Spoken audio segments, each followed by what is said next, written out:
नमस्कार दोस्तों, मेरा नाम है डाली जोशी। तो अभी तक हमने आपको लाइब्रेरी साइंस से काफ़ी इन्फॉर्मेशन दी है हर एक एक टॉपिक से। ठीक है, आज जो टॉपिक होगा हमारा वरीयता क्रम, यानी हम जो अपनी क्लासिफिकेशन अपनाते हैं, जब भी हम क्लासिफिकेशन करते हैं तो हमें कौन कौन से क्रम अपनाने चाहिए, जिससे क्या हो कि हमारा जो क्लासिफिकेशन हो एक ऑथेंटिक हो, यानी सबसे अच्छा क्लासिफिकेशन होना चाहिए। तो आज हम बताते हैं आपको कि 4 क्रम आते हैं, जिससे क्वेश्चन से रिलेटेड भी आते हैं।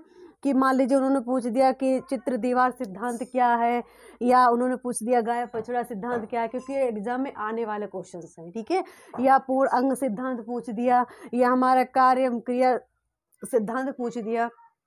तो ये सिद्धांत होते हैं, इनके आधार पर क्वेश्चन आते हैं हर एग्जाम में। कोई भी एग्जाम हो उसमें से क्वेश्चन आने कंपलसरी होते हैं इससे रिलेटेड। ठीक है, तो अब हम स्टार्ट करते हैं। सबसे पहले हम आप लोगों को बता दें कि जो पहला सिद्धांत है वो क्या है, चित्र दीवार सिद्धांत, यानी क्या है, wall picture principle. Wall picture principle मतलब क्या होता है कि किसी भी चित्र को बनाने के लिए हमें किसकी आवश्यकता पड़ती है, दीवार की। ठीक है, मान लीजिए अभी ये मार्कर है। ठीक है, मार्कर को पकड़ने के लिए हमें किसकी आवश्यकता पड़ती है, हाथ की पड़ती है। उसी तरीके से अगर हम किसी चित्र को बनाएंगे दीवार पर तो किसकी आवश्यकता पड़ेगी, दीवार की। ठीक है, तो उसी तरीके से हमारे जो डॉक्टर एस.आर. रंगनाथन है, उन्होंने कौन सा सिद्धांत दिया है, तो चित्र दीवार सिद्धांत। इसमें इन्होंने क्या कहा था कि अगर हम किसी भी चित्र को बनाएंगे तो उसमें हमें किसकी आवश्यकता पड़ेगी, दीवार की। इसी तरीके से अगर हम किसी भी विषय को बनाएंगे तो उसमें हमें किसकी आवश्यकता पड़ेगी, क्लासिफिकेशन की। ठीक है, यानी हम अगर कोई वर्गीकरण पद्धति अपनाएंगे तो हमें बुकों को क्लासिफिकेशन करने के लिए किसकी आवश्यकता पड़ेगी, कि हम कोई भी पद्धति अपनाएं। ठीक है, कोई भी क्रम अपनाएं। तो इसी तरीके से जो हमारा दीवार चित्र सिद्धांत होता है, इसमें इसको क्या बोलते हैं, वॉल पिक्चर प्रिंसिपल। अब हम आते हैं कि जो हमारा दीवार चित्र सिद्धांत है, जो हमारा दिया किसने था, तो हमारे सिद्धांत दिया था डॉक्टर एस.आर. रंगनाथन जी ने, जो हमारे क्लासिफिकेशन पद्धति के क्या है, पितामह है। यानी हमारे पुस्तकालय विज्ञान के जनक कौन है, डॉक्टर एस.आर. रंगनाथन। ठीक है, तो उन्होंने जो दीवार चित्र सिद्धांत दिया था, किसने दिया था, तो हमारे डॉक्टर एस.आर. रंगनाथन ने। कब दिया था, तो दिया था 1962 में। ये सिद्धांत दिया था उन्होंने 1962 में। इस सिद्धांत का उद्देश्य क्या था कि अगर मान लीजिए इन्होंने क्या कहा था कि अगर हमें, जैसे मान लीजिए 2 भाई हैं, छोटे या बड़े। ठीक है, आप क्या करते हो, आप छोटे को छोड़कर बड़े को अगर आप कहते हो कि चलिए आप मेरे साथ चलिए, या कोई निमंत्रण देते हैं किसी को, तो वो क्या कहता है, नहीं पहले आप छोटे को भी करिए। ठीक है, तो जब तक आप छोटे वाले को नहीं पकड़ेंगे तब तक बड़ा वाला अपने आप नहीं जाएगा। जैसे मान लीजिए ये है, ठीक है, ये 2 भाई हैं, ये 2 भाई हैं। ठीक है, ये 2 भाई हैं। अब क्या हुआ, ये आ हुआ और ये बड़ा हुआ। ठीक है, आपने क्या कहा, आपने कहा, इससे कहा कि चलिए आप चलिए हमारे साथ कहीं कोई भी वर्क करने के लिए। आपने निमंत्रण ही दे दिया कि चलिए हमारे यहाँ शादी है। ठीक है, तो आप चलिए हमारे यहाँ निमंत्रण करने के लिए। तो जो बड़ा भाई है वो क्या कहेगा, नहीं पहले आप छोटे भाई को बुलाइए। ठीक है, तो वही हमारा सिद्धांत होता है, चित्र दीवार सिद्धांत। मतलब अगर हमें बड़े भाई को बुलाना है तो सबसे पहले हमें किसको बुलाना पड़ेगा, छोटे भाई को। ठीक है, तो इसी को ध्यान में रखते हुए हम क्या कर सकते हैं कि दीवार चित्र सिद्धांत रंगनाथन ने किसी को सोचकर कि अगर हमें पुस्तकों को अरेंज करना है तो किसकी आवश्यकता है, क्लासिफिकेशन की। ठीक है, जब तक हमारा ये क्रियाशील नहीं होगा, यानी जब तक हमारा छोटा भाई यानी अक्रियाशील नहीं होगा, तब तक बड़ा आके कोई भी महत्व नहीं हो सकता। ठीक है, तो उसी तरीके से आप लिख सकते हैं कि इस प्रकार हम क्या कर सकते हैं कि जब तक हमारा छोटा वाला, यानी छोटा, मान लीजिए छोटा आ है, ये क्रियाशील नहीं होगा, तब तक बड़े आ का कोई भी हमारी क्रिया नहीं होगी। तो उसी तरीके से हम क्या कर सकते हैं, दीवार चित्र सिद्धांत। इसकी परिभाषा लिख लीजिए तो आपको अच्छे से याद रहेगा। ठीक है, तो इसको हम लिखते हैं अपने शब्दों में, तो आप लोग अच्छा रहेगा कि एग्जाम में याद भी रहेगा। जैसे आप लिख लीजिए कि अगर किसी विषय को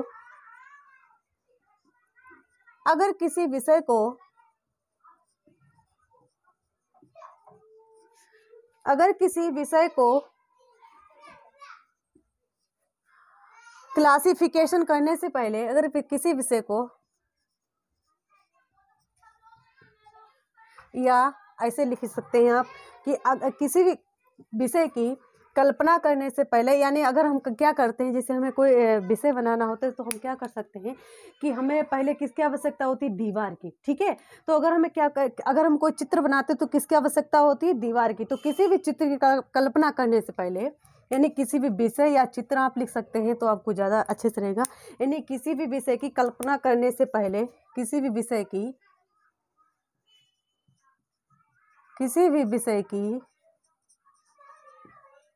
कल्पना करने से पहले, किसी भी विषय की कल्पना करने से पहले हम क्या कर सकते हैं, दीवार की कल्पना पहले, किसकी, दीवार की कल्पना किसी भी चित्र, यहाँ पे लिख सकते हैं आप लोग चित्र, दीवार की कल्पना करनी चाहिए। तो आप लोगों को याद रहेगा, इतनी डिफिनेशन अगर आप लोगों को याद रही तो ये क्वेश्चन आएगा, इसी से रिलेटेड आएगा कि ऐसा पूछा जा सकता है कि अगर हम किसी भी विषय को अगर हमें ढूंढना है तो हमें किसकी आवश्यकता होती है, तो पहला जो विषय है उसकी आवश्यकता। ठीक है, तो इसमें दीवार चित्र सिद्धांत में क्या किया, अगर हमें किसी भी चित्र की कल्पना करने से पहले हमें किसकी आवश्यकता पड़ती है, दीवार की। तो उसी को बोलते हैं दीवार चित्र सिद्धांत। किसने दिया था, डॉक्टर एस.आर. रंगनाथन ने दिया था। कब दिया था, तो 1962 में, 1962 में। आप लोगों को अब ये कभी भूलोगे नहीं, क्योंकि हमने आपको क्या बताया कि जब तक आप इनको नहीं बुलाओगे, ठीक है, जब तक आप छोटे भाई को नहीं बुलाओगे तब तक बड़ा भाई, यानी जब तक आप छोटे भाई को नहीं बुलाओगे तब तक आपका बड़ा भाई नहीं आएगा। उसी तरीके से अगर हमें किसी चित्र की आवश्यकता होती है तो जब तक हम दीवार को नहीं देखेंगे, यानी दीवार की कल्पना नहीं करेंगे, तब तक हम चित्र नहीं बना सकते। तो वही होता है हमारा दीवार चित्र सिद्धांत। किसने दिया, डॉक्टर एस.आर. रंगनाथन ने दिया। कब दिया, तो 1962 में कंप्लीट हुआ हमारा। अब आ जाते हैं हमारा पूर्ण अंग सिद्धांत। ये पूर्ण अंग सिद्धांत क्या है, इसको बोलते हैं वुल ऑर्गन प्रिंसिपल। इसमें क्या होता है कि किसी भी विषय को, ठीक है, किसी भी विषय को समझने से पहले, यानी किसी भी हम अंगों को, जैसे मान लीजिए आप, ये अंग है, ठीक है, ये अंग है, ये मान लीजिए आंख हो गई, ये कान हो गए, नाक, मुंह, ठीक है, गर्दन, हाथ, पैर, ये क्या है, अंग है। तो अगर हमें किसी भी विषय को अगर पढ़ना है तो सबसे पहले उसका सिद्धांत क्या है कि सबसे पहले हमें उसके पूरे अंग को समझना होगा कि आखिर ये, मान लीजिए अगर हमें पूरा उसका, मान लीजिए इंसान है, ठीक है, हमने उस इंसान को देखा ही नहीं, या हमने कोई ऐसी वस्तु है जिसको हमने देखा नहीं लेकिन उसके पार्ट देखे, तो क्या हम उसको कलेक्ट कर सकते हैं, मतलब वैसा ही पार्ट बना सकते हैं, नहीं बना सकते। क्यों नहीं बना सकते, क्योंकि हमें पता ही नहीं कि उसका आकार क्या है, उसको बनाने का आकार क्या है।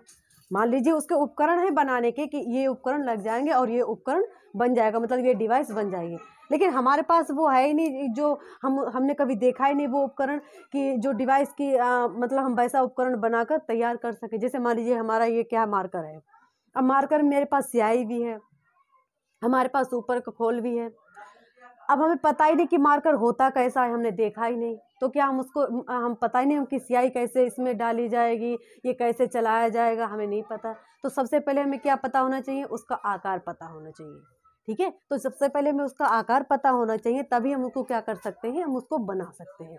यही हमारा है पूर्ण अंग सिद्धांत, ठीक है। पूर्ण अंग जो सिद्धांत है, इसमें क्या होता है, इसमें हम सबसे पहले हमें किसकी कल्पना करनी होती है, संपूर्ण शरीर की, उसके बाद उसके एक एक पार्ट की। इसी तरीके से हमारा इसमें क्या होता है, क्लासिफिकेशन पूर्ण अंग सिद्धांत, कि हमें सबसे पहले विषय पता होना चाहिए। विषय पता होने के पश्चात ही हम उसमें क्या कर सकते हैं, क्लासिफिकेशन, कि उसमें कौन कौन से विषय आ सकते हैं। समझ में आ रहा है। इसी तरीके से हमें क्लासिफिकेशन पद्धतियाँ काम करती हैं। तो इसको हम क्या बोलते हैं, पूर्ण अंग सिद्धांत, ठीक है। मतलब सबसे पहले हमें उसको क्या पता होना चाहिए, उसका जो शरीर है, बॉडी पता होनी चाहिए, तभी हम उसके पार्ट, उसको जो भी उसके पार्ट हैं उनको इकट्ठा कर सकते हैं। अगर हमें उसके बॉडी नहीं पता है, उसका आकार नहीं पता है, तो हम पार्ट को उस तरीके से नहीं कर सकते हैं मैनेज। समझ में आ गया ना आप लोगों को। तो ये हमारा होता है पूर्ण अंग सिद्धांत। ठीक है, आप लोग इसकी थोड़ी सी परिभाषा लिख लीजिए तो आपको याद रहेगा। जो पूर्ण अंग सिद्धांत होता है, होल ऑर्गन प्रिंसिपल होता है, इसमें क्या होता है, संपूर्ण, इसमें क्या होता है, इसमें हम क्या कर सकते हैं, इस सिद्धांत के अंतर्गत हम इस सिद्धांत के अंतर्गत हम क्या कर सकते हैं,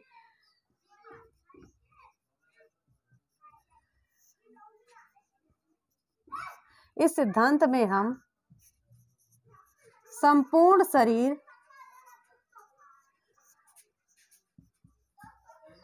संपूर्ण शरीर की कल्पना करके या उसके बारे में जानने के पश्चात, यानी उसके अंगों की जो संपूर्ण शरीर है, ठीक है, संपूर्ण शरीर के आधार पर, यानी जो भी हमारा क्या है डिवाइस, संपूर्ण शरीर के आधार पर हम क्या कर सकते हैं, उसके जो भी पार्ट हैं, ठीक है, जो भी उसके अंग हैं, उनकी कल्पना की जा सकती है। यानी इस सिद्धांत में हम संपूर्ण शरीर के, ठीक है, आधार को जान सकते हैं, उसके पार्ट को, उसके आकार को जान सकते हैं, तभी हम उसके क्या अंगों की कल्पना कर सकते हैं। ठीक है, संपूर्ण शरीर के आधार पर उसके, यानी इस सिद्धांत में हम क्या करते हैं, संपूर्ण शरीर के आधार पर अंग, उसके अंगों की कल्पना कर सकते हैं। इतनी सी परिभाषा है इसकी। ये क्वेश्चन में आएगा कि ऐसा कौन सा सिद्धांत है, जब तक हम उसके बॉडी को नहीं जान सकते तब तक उसके पार्ट की हम कल्पना नहीं कर सकते। वो कौन सा सिद्धांत है, पूर्ण अंग सिद्धांत। याद हो गया होगा आपको, हमने आप लोगों को क्या बताया कि जब तक हमें अपने आकार को ही नहीं पता होगा तब तक हम क्या उसके पार्ट को समझ पाएंगे नहीं। हमें पहले उसका आकार पता होना चाहिए कि ये किस आकार का है, उसके बाद उसके जो पार्ट हैं उनको समझना होगा कि ये पार्ट हैं, ये किस तरीके से मैनेज होंगे, किस तरीके से ये जुड़ेंगे, उसको ही हम बोलते हैं पूर्ण अंग सिद्धांत। ठीक है, जैसे हमने आपको बताया कि कोई सब्जेक्ट है, अगर हमें सब्जेक्ट पता होगा तो सब्जेक्ट से रिलेटेड जो भी हमारी पुस्तकें होंगी उनको हम जोड़ पाएंगे। यही इसका उद्देश्य, यही इसका सिद्धांत है। तो ये हमारे 2 टॉपिक कंप्लीट हुए।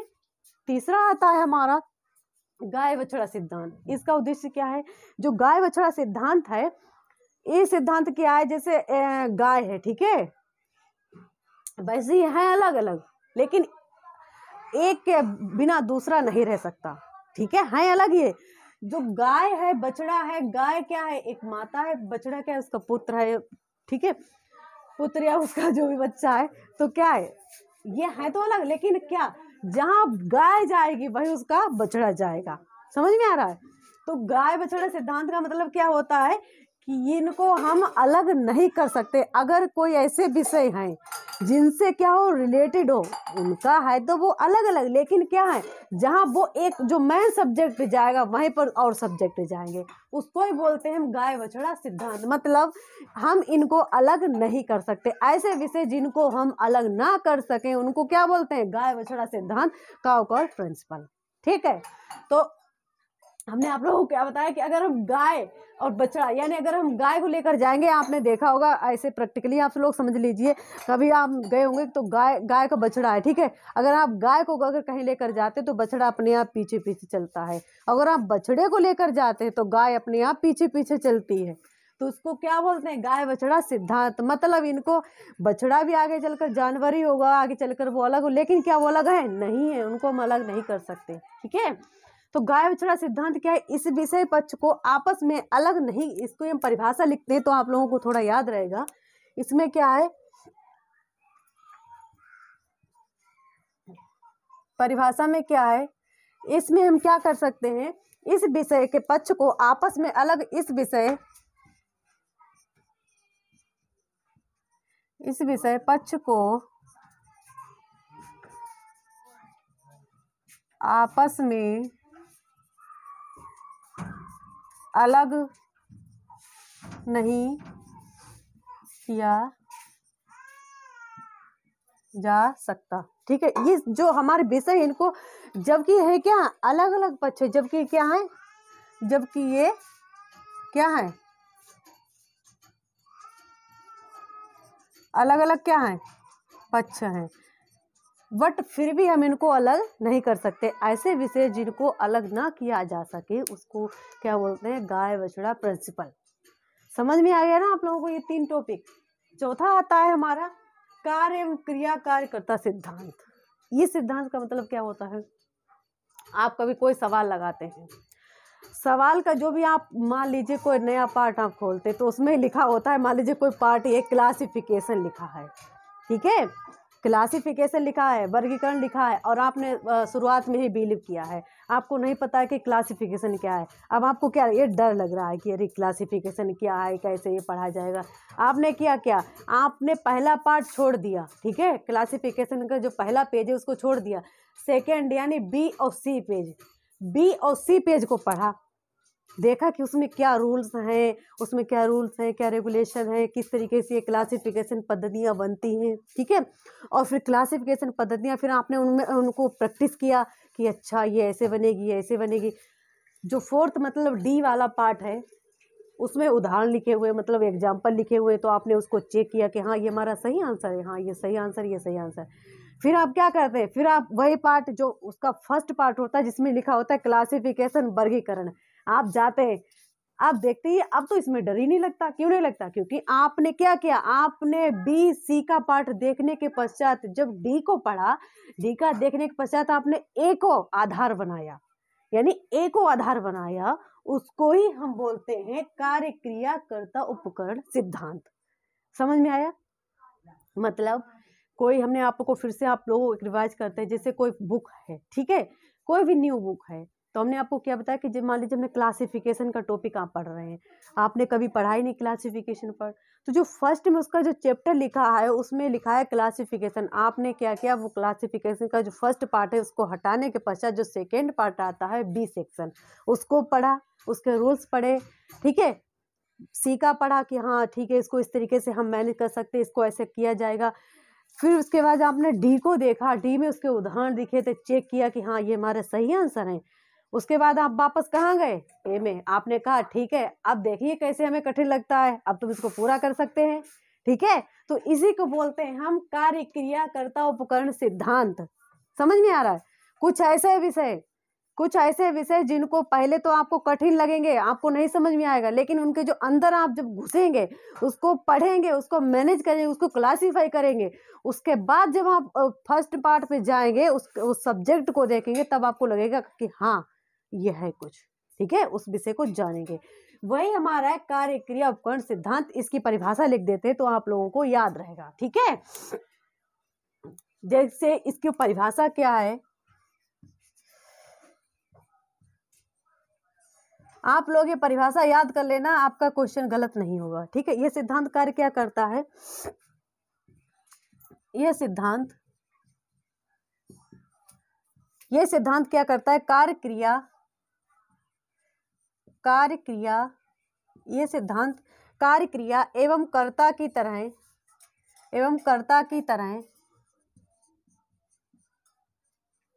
कार्य करता है, कर्ता की तरह कार्य करता है यदि किसी विषय का पक्ष, यदि किसी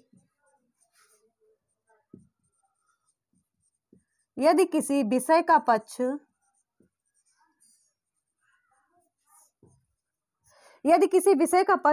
V और C, ठीक है, यदि किसी विषय का पक्ष V और C, ठीक है, यदि किसी विषय का पक्ष B और C के द्वारा D, ठीक है, जो D को क्या कर सकते हैं, D को साधन के रूप में प्रयोग कर, D को क्या करते हैं, साधन के रूप में, हमने क्या बताया, D का मतलब उदाहरण, D को साधन के रूप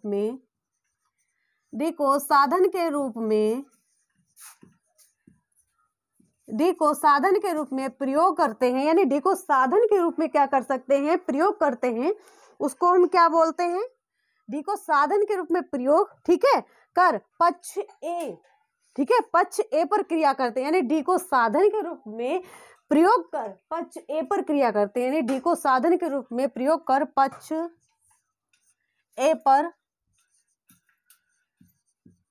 क्रिया करते हैं, पक्ष ए पर क्रिया करते हैं। अभी देखो हमें परिभाषा से आप लोग पहचान सकते हैं हमने क्या लिखा। ये सिद्धांत कार्य क्रियाकर्ता की तरह कार्य करता है, ठीक है। यदि किसी विषय का पक्ष बी और सी के द्वारा डी को साधन, यानी हमने क्या बताया कि अगर कोई पेज पहला वाला समझ में नहीं आता तो हम क्या करते हैं, बी और सी वाला पेज उसको क्लासिफाई करते हैं, मतलब उसको समझते हैं, उसको रूल्स रेगुलेशन समझते हैं। फिर उसके बाद में क्या, बी सी के द्वारा डी साधन के रूप में, डी साधन का मतलब क्या होता है कि उसको एग्जाम्पल के रूप में, ठीक है, मतलब हमने क्लासिफाई किया, उसको चेक करने के मतलब साधन के रूप में डी को साधन के रूप में प्रयोग कर ए पर क्रिया करते हैं, ठीक है। डी को साधन एग्जाम्पल के रूप में हमने देख लिया, उसके बाद हम ए वाला फिर देखते हैं। अब आओ कितना कठिन बनते हो आप लोग, ठीक है, कितना कठिन चैप्टर है। तो वही हमारा है, क्या है हमारा, कार्य क्रिया कर्ता गुण सिद्धांत। एग्जाम्पल के थ्रू आप लोगों को हम बता देते हैं। जैसे मान लीजिए हमारे लिखिए गवर्नमेंट एंड हरियाणा, गवर्नमेंट, ठीक है, गवर्नमेंट क्या है, एंड हरियाणा,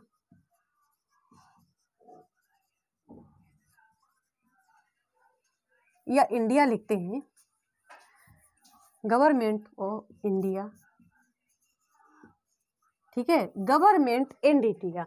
अब ये क्या है, ये है तो हमारे सरकारी ही, ठीक है, लेकिन क्या है, ये है तो अलग अलग। ये क्या है, गवर्नमेंट ऑफ इंडिया, ठीक है, गवर्नमेंट यानी फंक्शंस गवर्नमेंट ऑफ इंडिया, यहाँ पे लिख सकते हैं हम कि function of government of India, function of government of India, function government of India, ठीक है। इसमें हम क्या कर सकते, इसमें जो हमारा गवर्नमेंट है, गवर्नमेंट एंड इंडिया जो है हमारा क्या है, अलग अलग है, गवर्नमेंट भी अलग है और इंडिया भी अलग है। सरकार कहीं की भी हो सकती है और इंडिया तो हमारी भारत है, ठीक है। इंडिया या हमारी, हाँ ठीक है, ऐसे मान लीजिए कि जो function of government of India, ठीक है, जो हमारे इंडिया के जो सरकारी वर्क हैं, यानी गवर्नमेंट भी अलग हो सकती है और फंक्शन भी अलग, ये जो हमारी इंडिया भी अलग हो सकती है, ठीक है। लेकिन तब भी हम क्या कर सकते हैं, अलग नहीं किया जा सकता, क्योंकि जो हमने किसके बारे में किया है कि गवर्नमेंट जो हमारी भारतीय है, ठीक है, इंडिया की जो गवर्नमेंट है अलग अलग, फिर भी हम इनको क्या कर सकते हैं, अलग नहीं कर सकते, ठीक है। तो इसी तरीके से क्या हो, अलग अलग है, ये क्या है, अलग अलग हैं, तब भी हम क्या कर सकते हैं, तब भी इनको हम क्या कर सकते हैं, तब भी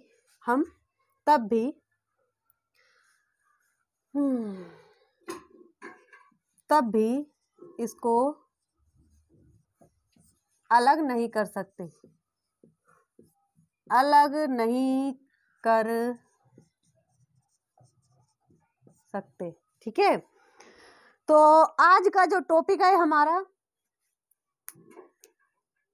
वरीयता क्रम, आज हमने आपको जो टॉपिक पढ़ाया है वरीयता क्रम, मतलब जो हमारा प्रेसिडेंसी ऑर्डर है, मतलब कि जो हम वरीयता क्रम का मतलब किसको वरीयता पहले देनी चाहिए, किसको बाद में देनी चाहिए, किस क्लासिफिकेशन को हमें करना चाहिए, कौन सा सब्जेक्ट को पहले वरीयता देनी चाहिए, लास्ट में किस सब्जेक्ट को वरीयता देनी चाहिए, ठीक है। तो ये हमारे सिद्धांत हैं या हमारे वरीयता क्रम है, ऑर्डर है, आप इनको अच्छे से समझ लीजिए, क्योंकि एक बार हम आप लोगों को रिवाइज करवा देते हैं। जैसे हमने आपको बताया कि दीवार चित्र सिद्धांत किसने दिया, डॉक्टर एस आर रंगनाथन ने दिया। कब दिया, तो 1962 में दिया। इसका सिद्धांत हमने बताया कि अगर हमें किसी भी चित्र की अगर हमें कल्पना करनी है तो हमें सबसे पहले किसकी कल्पना करनी होगी, दीवार की, ठीक है, क्योंकि हम दीवार पर ही हम चित्र बना सकते हैं, या हम कुछ भी करें उसका जो धरातल है उसकी हमें आवश्यकता पड़ेगी, ठीक है, उसकी जो नींव है उसकी आवश्यकता पड़ेगी, उसको बोलते हैं हम दीवार चित्र सिद्धांत। दूसरा हमने बताया पूर्ण अंग सिद्धांत। पूर्ण अंग का सिद्धांत हमने आप लोगों को बताया, जैसे हमने क्या बताया कि अगर हमें कोई भी फंक्शन, मान लीजिए कोई उपकरण है, हमें मतलब बहुत सारे उपकरण रखे हुए हैं किसी भी डिवाइस को बनाने के लिए, तो क्या है उसके जो उपकरण है वो तो हमें पता है, लेकिन हमें डिवाइस का नाम ही नहीं पता, डिवाइस का आकार नहीं पता कि वो किस तरह के आकार बनती है, तो हम उसको किसी भी अन्य तरीके से बना सकते हैं, तो वो हमारा गलत हो जाएगा, ठीक है। तो सबसे पहले अगर हमें कोई भी क्लासिफिकेशन करना है तो सबसे पहले उसका विषय में पता होना चाहिए, मेन विषय क्या है, तभी हम उसको बना सकते हैं। तीसरा हमारा क्या है कि गाय बछड़ा सिद्धांत, जैसे हमने बताया कि जहाँ जहाँ गाय जाएगी वहाँ वहाँ बछड़ा जाएगा, जहाँ बछड़ा जाएगा वहाँ गाय जाएगी। मतलब अगर कोई क्लासिफिकेशन हम बनाते, कोई ऐसा विषय जहाँ पर उसका है तो वो लोग अलग अलग, ठीक है, क्या है तो अलग अलग, लेकिन क्या उनको अलग कर सकते हैं? नहीं कर सकते। उसको बोलते हैं गाय बछड़ा सिद्धांत। फोर्थ आता है हमारा कार्य एवं क्रियाकर्ता उपकरण सिद्धांत। इसमें क्या है, इसमें हमारे जैसे कि हमने बुक बताई है कि बुक क्या है कि हमारी हमें मान लीजिए फर्स्ट पार्ट देखा, क्लासिफिकेशन का देखा, हमें नहीं समझ में, हमने क्या किया, बी और सी को देखा, बी सी को हमने विधिवत पढ़ा, अच्छे से क्लासीफाई किया, उसकी विधि समझी कि उसमें क्या नियम है, क्या रूल्स है, क्या रेगुलेशन है, उसको अच्छे से समझ लिया। उसके बाद हमने क्या किया, पेज डी को देखा, उसमें देखे एग्जाम्पल, उसको देखने के पश्चात हमने क्या किया, उसको मिलाया कि हाँ ये क्वेश्चन मेरा सही है, ठीक है। उसके बाद हम किस पे आते हैं, जब डी को आधार बना लिया है तो हम किस पे जाएंगे, फर्स्ट पे, ठीक है। देखेंगे कि अब देखें कितना कठिन है। तो आज के हमारे ये क्या है, 4 पार्ट हुए हैं, इनसे रिलेटेड काफ़ी क्वेश्चंस आते हैं हर एग्जाम में। आशा करते हैं कि आप लोगों को आज का ये टॉपिक बहुत ही अच्छे समझ में आया होगा। और प्लीज़ अगर आप लोग इसी तरीके से हमसे पढ़ना चाहते हैं तो प्लीज़ मेरे चैनल को लाइक, शेयर और सब्सक्राइब जरूर कीजिएगा। आगे का चैप्टर हम आप लोगों को और देंगे, इससे रिलेटेड काफ़ी क्वेश्चंस बनते हैं, तो आप लोग इसको अच्छे से पढ़िएगा, ठीक है। और आप लोग ऐसा करिए कि इसके जो भी हम बनाते जा रहे हैं वीडियो, आप लोग इसके नोट्स भी बनाइए और मेरा चैनल सब्सक्राइब जरूर कीजिए, जिससे क्योंकि हम डेली अब जो भी वीडियो है डेली डाल रहे हैं, तो आप लोग सब्सक्राइब करेंगे तो मेरा वीडियो आपके पास पहले जाएगा और आपको बहुत अच्छे से इन्फॉर्मेशन मिल पाएगी फ्री ऑफ कॉस्ट। धन्यवाद।